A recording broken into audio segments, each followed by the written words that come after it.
Actually, something that hasn't really come up. I don't know if it's because people think it's a slam dunk, because I certain as hell don't. Is Robertson like in your brain right now? Is he a member of the Toronto Maple Leafs full time? No, not at Yeah. all. See, me neither. See, people kind of like put Sandine and Robertson in the lineup at the end of last season, but I mean, it's been a weird 2 years in hockey, and he had that really bad injury last year as well. So, I mean, if he's good enough, he's going to be there, but like, I wouldn't be shocked, nor would I mind if he does get a full pro season with the Marlies before putting him up. And again, especially if he's going to be in depth, if he's going to be in like a third line or fourth line role, like what's the point? Like, let him be a stud with the Marlies. So if I had to bet, I'd probably say that's where it's going to go, like a full season there. I think that makes a lot of sense because if you want to bring up Robertson full time, ideally you want him in a top 6 role. Yeah. You don't want to bury this guy on the third or the fourth line playing, 12 minutes a game or whatever it is. And I just think when you look at it, it's almost a numbers game at this point where you have too many of these veteran guys who, as far as I'm concerned, are ahead of Robertson in the pecking order. So again, it's almost like going back to last season where I felt like the Leafs weren't in a position to rush Robertson and thrust him into, a significant role. I think we're going to see the same thing play out right now because, like I said, you have Bunting, who seems like he's going to be locked in with Tavares, at least to start the season. It looks like Nick Ritchie is going to get the first crack with Matthews and Marner. Who knows how that's going to play out? But then you got guys like Andre Kasha. And then who knows, Lepore, what's even going to happen with Kerfoot? Because Kerfoot has played, center for the last couple seasons. He's been slotted in as the third line center, but there's a chance that he could play in the top 6 on the wing.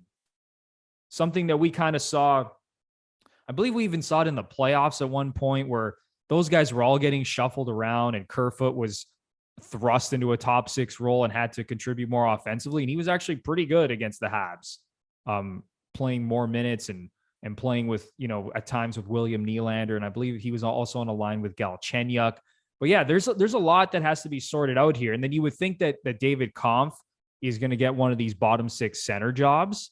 So I don't know, man. I think Nick Robertson, as of now, I think he probably is the odd man out. Yeah. And even like I mentioned Brooks before, like Brooks, because of his age, like he's had years of pro. And then, like, I'll ask you this, if you had to bet who's going to play more games in the NHL this year, Robertson or Ho-Sang, who'd you bet on?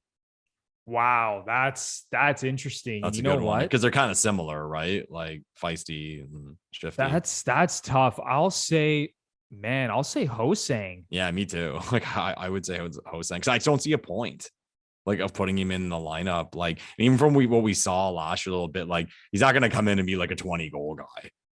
So no, definitely not. Why throw him to the Wolves and why waste a year of ELC? Right. So, and I think the one interesting spot for Robertson where I think he really could contribute probably right away is on the power play. Exactly. Yeah. Because you see that shot that he has. I mean, his release is elite. And that's like his top skill is that shot. And he's got a great one-timer. So I think he would help the Leafs power play. Now, he's not going to be slotted in on the first power play unit, but he would probably be a very good fit on that second power play unit. Right. So you could make that argument saying that the Leafs need help on the power play and that they should just have Robertson in the lineup because of that. But based on all these other bodies and all these guys that Dubas signed in the offseason, right now it does appear that Robertson will probably be the odd man out. But, we still have a couple weeks before the start of the season and guys are going to be gunning very, very hard to win some of these jobs. Because we all know who the locks are to make this team. We all know that the defense core, for the most part, is set. All the question marks really are with the forward group at this point. So we'll see how that all shakes out.